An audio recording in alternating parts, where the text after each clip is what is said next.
أما بعد فأعوذ بالله من الشيطان الرجيم. بسم الله الرحمن الرحيم. فقلت استغفروا ربكم إنه كان غفارا يرسل السماء عليكم مدرارا ويمددكم بأموال وبنين ويجعل لكم جنات ويجعل لكم أنهارا ما لكم لا ترجون لله وقارا. زمارونو دنیا کی جو سڑی اوسیگی پاتی کیگی دا انسان دو دشمنان د سره لازم ملزوم دی. یو دشمن ته شیطان وای، دا خو د انسان دشمن دی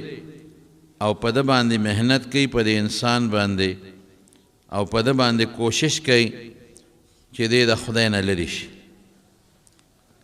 دویم د انسان دشمن دی، هغې ته نفس وای، نفس اماره بالسوء. دا د انسان په دی وجود کې دننه د شیطان جاله ده.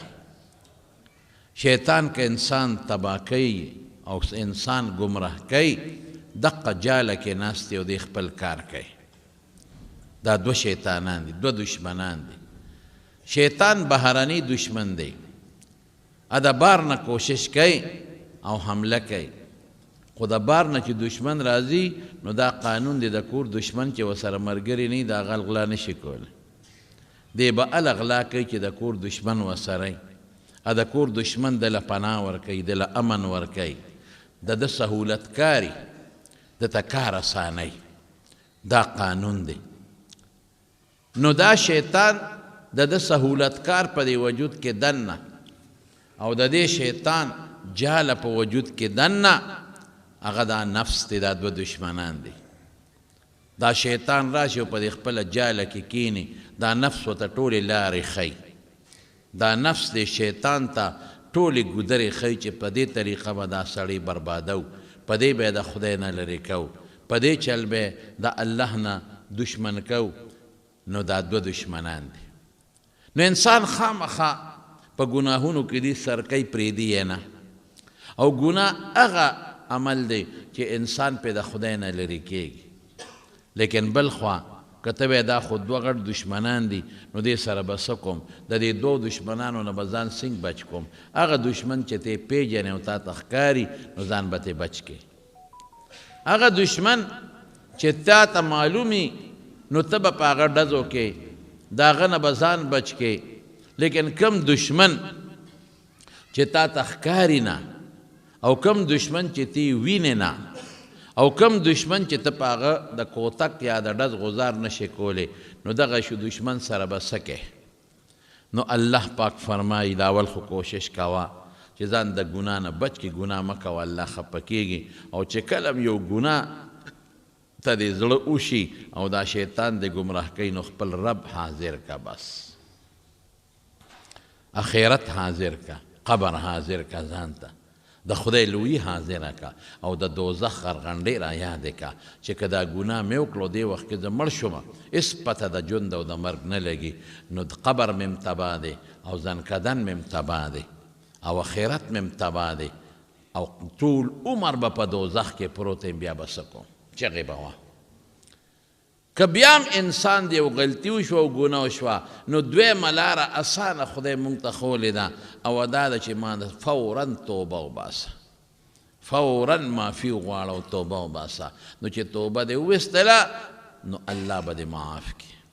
یا عبادي الذین اسرفوا علی انفسهم. دا الله څه وایي؟ یاره څه مهربانه الله دی، څه مهربانه رب دی.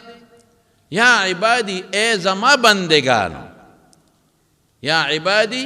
اے زما بندگانو. کم بندگان؟ اسرفوا علی انفسهم، هغه بندگان چې ځان سره زیاتې کړي، زیاتې ځان سره کوي. که د خدای دشمني کوي د خدای خدایي نشي کمولی، ځان سره زیاتې کوي، ځان تباه کوي، ځان آخرت ته غورځوي، ځان قبر ته غورځوي، ځان دوزخ ته غورځوي.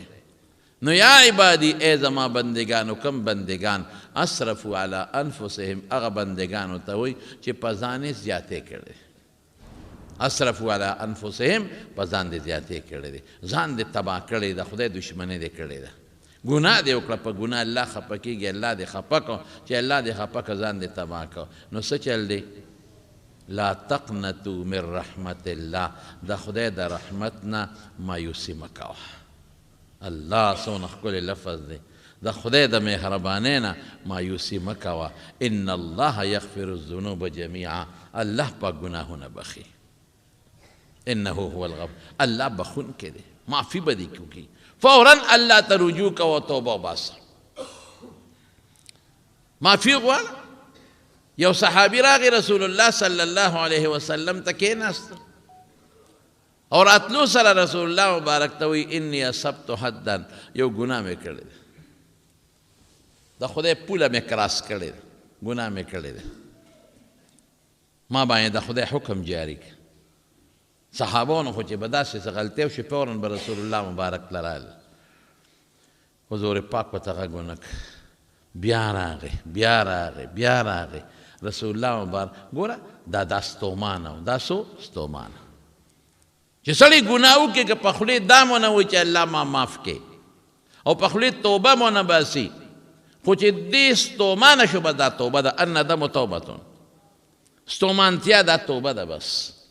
پشیمانی ستومانتیا دا توبه ده حضور پاک ورته وفرمایل بیا وله راغی وی د الله رسوله ما سنګین جرم کړی دی ما ګناه کړې ده او که د خدای څه حکم په ما باندې قایم کا رسول الله مبارک ورته وفرمایل ما سره دا منځونه وکړل وی ځه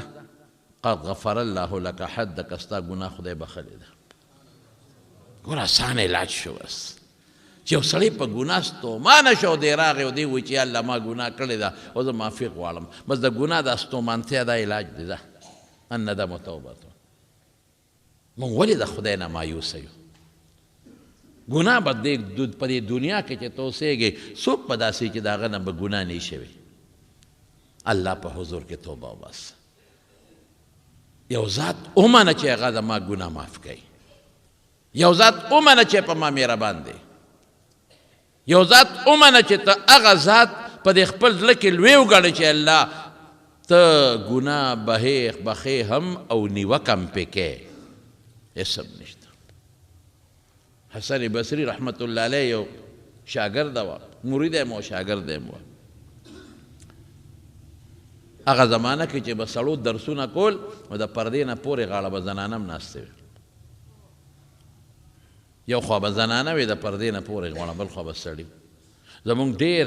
لوی لوی زنانه تاسو ګورئ په حدیثو په دې کتابونو کې زمونږ په استادانو کې را روانې دي غټې غټې ښه زنانه عالمانې زمونږ په احادیثو کې استادانو کې را روانې او هغه د هغې ښځې استاد څوک بل سړی او لوی لوی علما او شاګردانې ښځې راغلي دي حضرت عایشه صدیقې رضی الله تعالی عنها نه ډېر لوی لوی سړو علم زده کړی دی او حدیث یې زده کړی دی او دقه رنګې د ډېرو لویو لویو محدثینو ښځې شاګردانې دي زمونږ کتابونه ترې ډک دي دا ښځه د حسن بصري رحمت الله علیه شاګردم و مرید یم و حضرت حسن بصري د ده د پلار نوم یسار و حسن ابن یسار بصري تابعي و ډېر لوی محدث و عالم و نیک سړی و تابعي خو اسم چې کم محدث وي نو خبرې پکې نه پکار خدا د طریقت خاوندم و د زمونږ د طریقت چې دا کم څلورې سلسلې دي په دې ټولو کې د حضرت حسن بصري رحمت الله علیه نوم پروت دی او لوی استاد دی محدث دی د حدیثو شیخ دی د دې ښځې یو زوی و او کونډه شو ماشوم زوی ورته پاتې شو او خاوند یې مالدار و مال پاتې شو دې ښځې دا نیت کړی و چې زه به په دې خپل بچي د الله قرآن یادوم حافظ به جوړوم او د هغې نه پس به په دې خپل بچي د پیغمبر د حدیث و علم کوم او دې ښځې د خپل بچي د خاطره دویم خاوند ونه کړ خپل سر یې سپین که د دې دویم د دې خپل بچي دپاره او خپل ځواني یې خورې کړه یعنې هغه زمانه کې دا رواج نو هغه زمانه کې چې به جینۍ کونډه شو فوراً بیا بل خاوند کو هېڅ پروا نه وه لیکن هغې خپله ځواني زړه کړله خپل سر یې سپین که او خپله زندګي برباده کړه صرف دې دپاره چې زه د خپل بچي تربیت وکړم که بل خاوند کومه نو خو به زما د دې بچي مهرنۍ پلار وي به د ما د بچي څه خیال وساتي او پې خپل خدمتونه کوي او په خپل څاروي سره اب په خپل زمینداری کوي د نوکر په شان به استعمالي نو څه دپاره د خپل بچی بربادوم او دا هم وره کومه زنانه چې د خپل بچی د خاطره یا د بچو د خاطره خپل سر سپین کړي چې د دې خپلو بچو خدمت کوم او بل میړه نه کوم بل خاوند نه کوم که بل خاوند مې کو زما د بچی به برباد شي د رسول الله مبارک وینا ده دا ښځې له جنت لازم دی بس د دې ښځې نه ساه وتل او جنت ته رسېدل دې خپل ټول خواهشات قابو کړل دې ښځې ټوله خپله زندګي قابو کړه چې د ښځې خاوند نه او ماشومان بچي ورته پاتې شي دا ښځې ژوند خو ډېر ګران دی دا خو چې بل خاوند وکړي نو زره دې ژوند د سرسورې به پیدا شي په دنیا کې نو چې دا قانون دی چې کومه ښځه دا سر سپین کړي د بچو د خاطره بس دا جنتي ښځه ده دې کې دویمه خبره نشته نو دې ښځې هم د دې خپل بچي د خاطره خپله ځواني خاورې کړه چې په دې بچي به زه داسې علم کوم لکه حسن بصري چې وي خو قانون دی زموږ د فطرت یو مصیبت دا دی چې هلک د مور نه نه یریږي د پلار نه یریږي او چې پلار مړ شي نو خلک د ماشومانو ته نیازبین ګوري بیا خلک وایي یتیم دی هر سړی په سر لاس راکاږي او که دې روانې هم کوي نو څوک ورته غږ نه کوي وي دا یتیم دی او مور هم ورته غږ نه کوي یاره پلار یې مړ دی بل څوک هم ورته غږ نه کوي یاره پلار یې مړ دی نو دغه هلکان عموما بیا بې سره شي څوک ورته غږ نه کوي اصلاح ونه شي دا ماشوم هم دقسې به لوېده مور به ورته نصیحت کو خوند یې نه کو لوپر شو لوفرانو سره به ګرځېده لوفرانو سره به په ګندګیرۍ سر پلار جایداد به یې ورو خرڅاو او یې په لوفرانو لګاو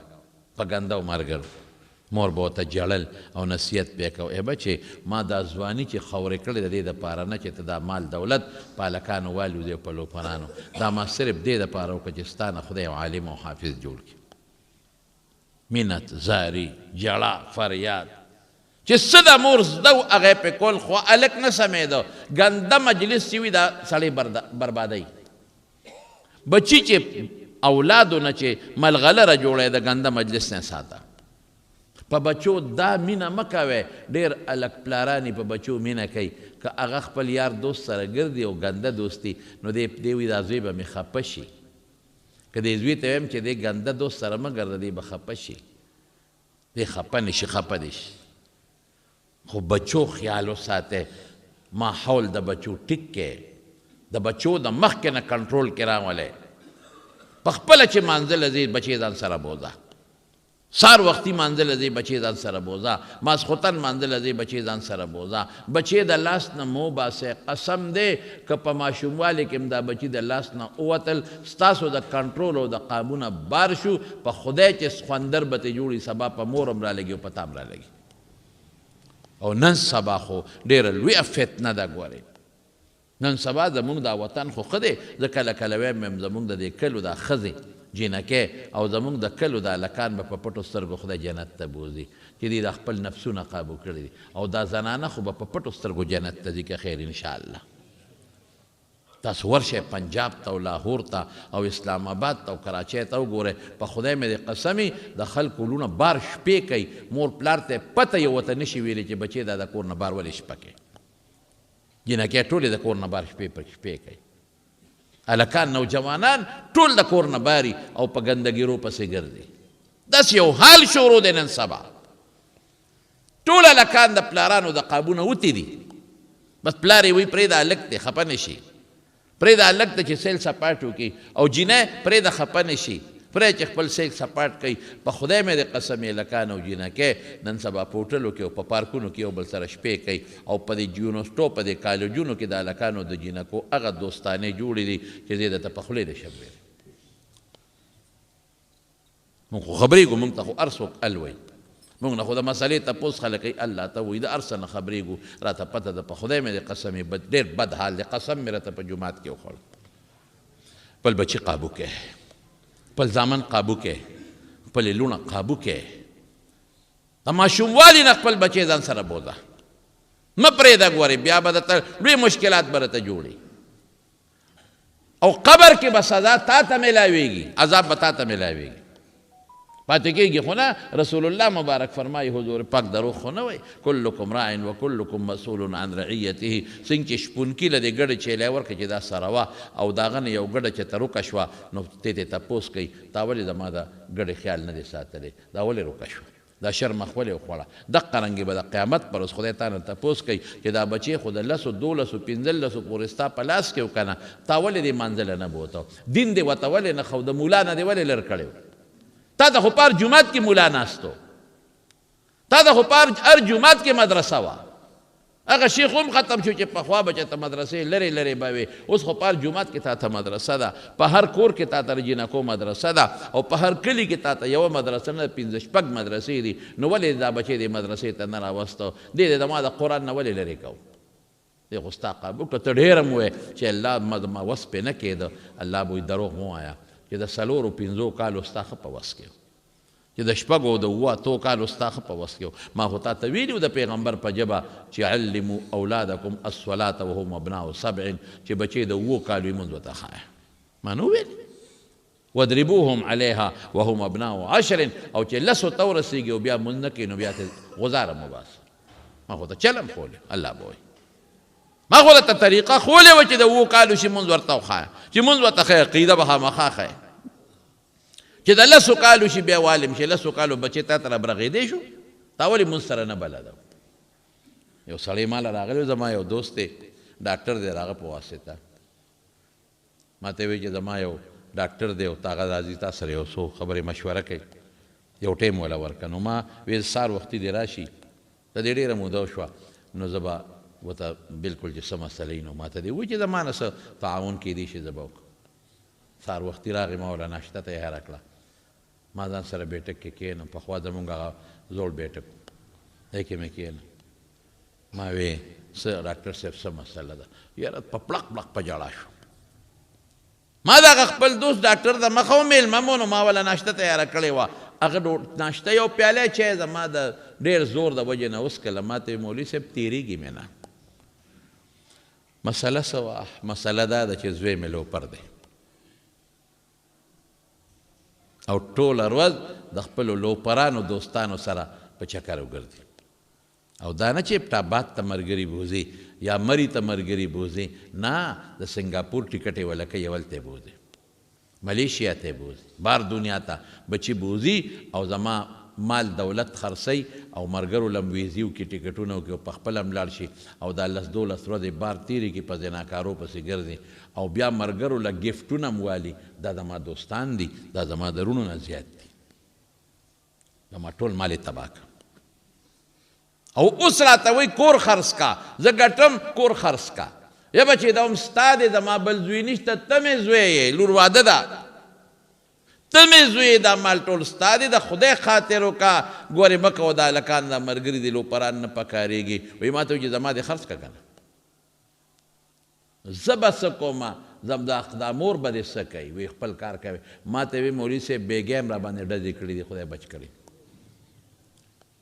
او ما ته وایي د مرګ یې ډېر اسان علاج دی داسې به یې مړ کړم چې دی به کټ کې ودي او ما له داسې علاج راځي چې دی به سهار مړ پروت وي څوک به ته خبر هم نه خو زوی مې دی لاس مې نه ورځي الله پلار ته ګوره زوی ته ګوره دې کشرانو ته ویم چې ای بچې د پلارانو لحاظ وکړئ ګورئ په خدای مې دې قسم دا پلاران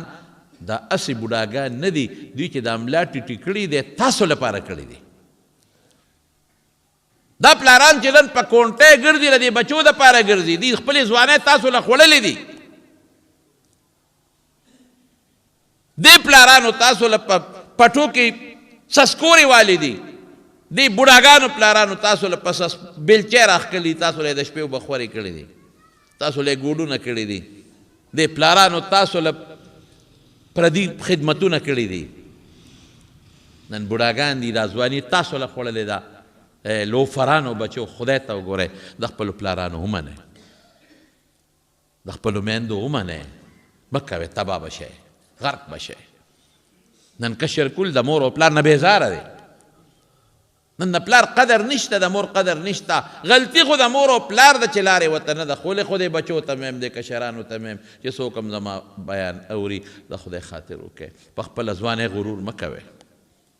په خپل الکانتوب غرور مه کوئ که الله رونیوی قسم په خدای کم ته څوک خلاص کی زما د په رب قسم یې که دې ته څوک خلاص کی که الله رونیولی